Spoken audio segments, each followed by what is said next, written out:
নদিয়ার নবদ্বীপে অনুষ্ঠিত হলো সিপিএম এর 25তম নদিয়া জেলা সম্মেলন, যার সূচনা হয়েছিল শনিবার 14ই ডিসেম্বর নবদ্বীপ শহরের রবীন্দ্র সাংস্কৃতিক মঞ্চে। 2 দিনব্যাপী এই সম্মেলনের শেষ দিনেই 15ই ডিসেম্বর রবিবার বেলা 12টায় এক সাংবাদিক সম্মেলন করেন সিপিএম নেতা মোহাম্মদ সেলিম। সেখানেই একধারে যেমন তৃণমূল ও বিজেপিকে তির্যক ভাষায় আক্রমণ করেন, পাশাপাশি এই সম্মেলনের রূপরেখা সম্পর্কেও আলোচনা করা হয়। সম্প্রতি ফিরহাদ হাকিমের বলা আগামী দিনে আমরাও সংখ্যাগুরু হতে পারব প্রসঙ্গে তিনি বিজেপি এবং তৃণমূলের আঁতাত নিয়েও বিস্ফোরক মন্তব্য করলেন তিনি। এরকম একটা এইটাকে আপনারা কিভাবে দেখছেন? এটা নিয়ে আপনারা এইগুলো কোনো শর্ত হতে পারে। প্রথমত, বাংলাদেশের সরকার কি একটা নির্বাচিত সরকার? ভারত একটা নির্বাচিত সরকার আছে, যেমন যাকে আমি সমর্থন করি, বিরোধিতা করি, কিন্তু একটা সাংবিধানিক প্রক্রিয়া নির্বাচিত সরকার।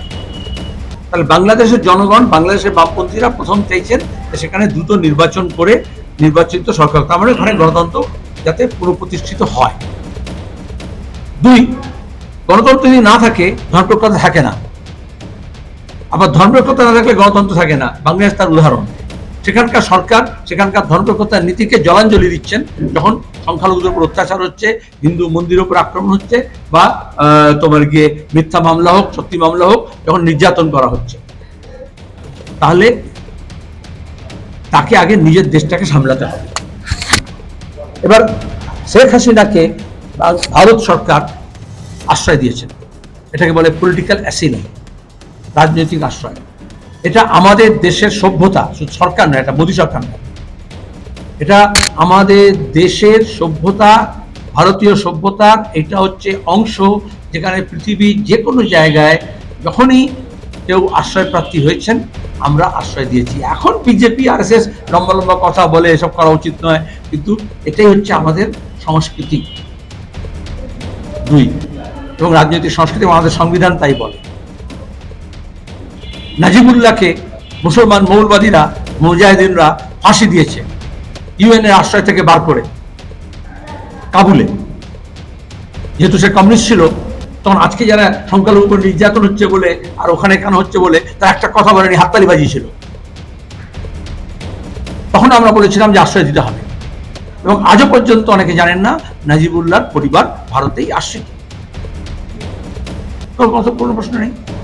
তাহলে এটা বিদেশ নীতির ব্যাপার এবং আমাদের দেশের সরকারের সিদ্ধান্তের ব্যাপার। সরকার কি করছে? বিজেপি এমন একটা দল, সরকার বলছে আমরা বাংলাদেশের সঙ্গে ভালো সম্পর্ক করবো, আর শুভেন্দু বলেছে তার নেতা ওখানে গিয়ে নাকি সে যুদ্ধ ঘোষণা করার জন্য পেট্রোপোলে চলে যাচ্ছে। গুজব রটানো হচ্ছে ওখানকার সব রিক্সাওয়ালা সব নিয়ে এখানে আমাদের আক্রমণ করছে। এটা কিন্তু বলতো হিংসার চাষ। তাহলে কিন্তু সরকার যা করতে ব্যর্থ, আজকে এখানকার বিজেপিও এবং এখানকার তৃণমূল সরকারও তা করতে ব্যর্থ। এইগুলোকে প্রশ্রয় দেওয়া যায় না। হিংস্রতা। পৃথিবীর 3 ভাগ জল 1 ভাগ স্থল, তাই পানীয় জলের অভাব নেই, কিন্তু বিশুদ্ধ পানীয় জল একটাই, বৃষ্টি অ্যাকোয়া। প্রতি ফোঁটায় আনে তৃপ্তি, মেটায় তেষ্টা। বৃষ্টি অ্যাকোয়া, বিশুদ্ধ পানীয় জল। এটাই আমাদের পার্টির ইন্টারনাল ডেমোক্রেসি, আভ্যন্তরীণ গণতন্ত্র, যেখানে পর্যালোচনা হয় বিগত দিনে 3 বছরে, তারপরে ভবিষ্যৎ কর্মপন্থা ঠিক হয়, নেতৃত্ব নির্বাচিত হয়, এবং ওটা একেবারে শাখা থেকে এরিয়া কনফারেন্স করে এখন জেলা কনফারেন্স হচ্ছে। আজকে থেকে আমাদের রাজ্যে গতকাল থেকে শুরু হলো নদিয়া জেলার মধ্য দিয়ে। এরপর সবকটি জেলায় সম্মেলন হবে, তারপর রাজ্য সম্মেলন হবে, তারপর পার্টি কংগ্রেস হবে, যেখানে আমাদের রাজনৈতিক লাইন ঠিক হয়।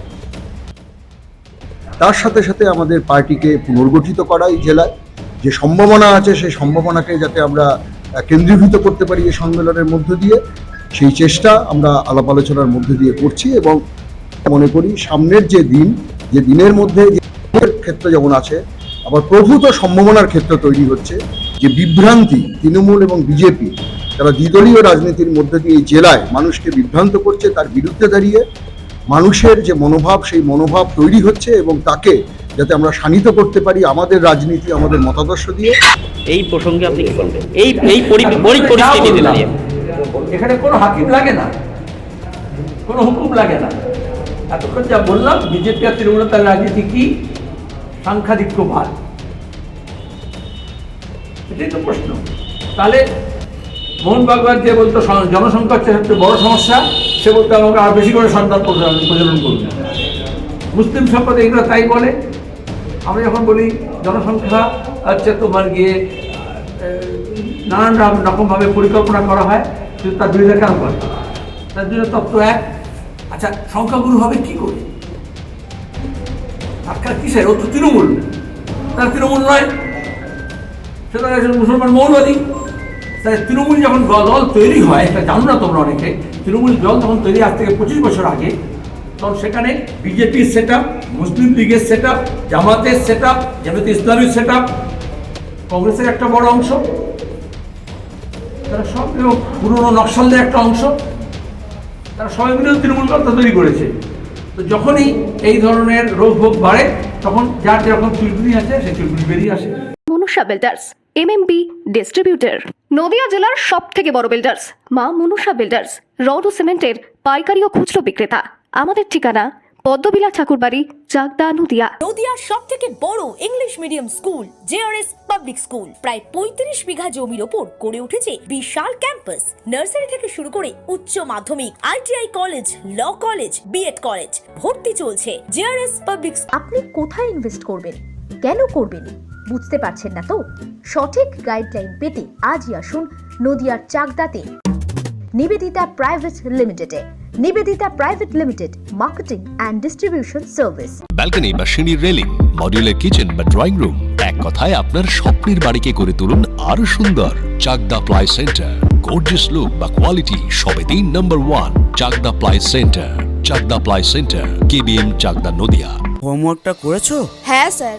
এ বাবা, ভুল করেছো কেন? চোখে কেমন ঝাপসা দেখছি, লিখতে আর পড়তে খুব সমস্যা হচ্ছে। চাকদার মডার্ন অপটিক্স থেকে ভালো চোখের ডাক্তার দেখিয়ে নাও। প্রতিদিন প্রকৃত চোখের ডাক্তার ও দৃষ্টি বিশেষজ্ঞ মডার্ন অপটিক্স, চাকদহে। চাকদা অ্যালুমিনিয়াম সেন্টার, প্লাই, কাঁচ, laminates, kitchen fittings, door lock, window ও অ্যালুমিনিয়ামের খুচরো ও পাইকারি বিক্রেতা।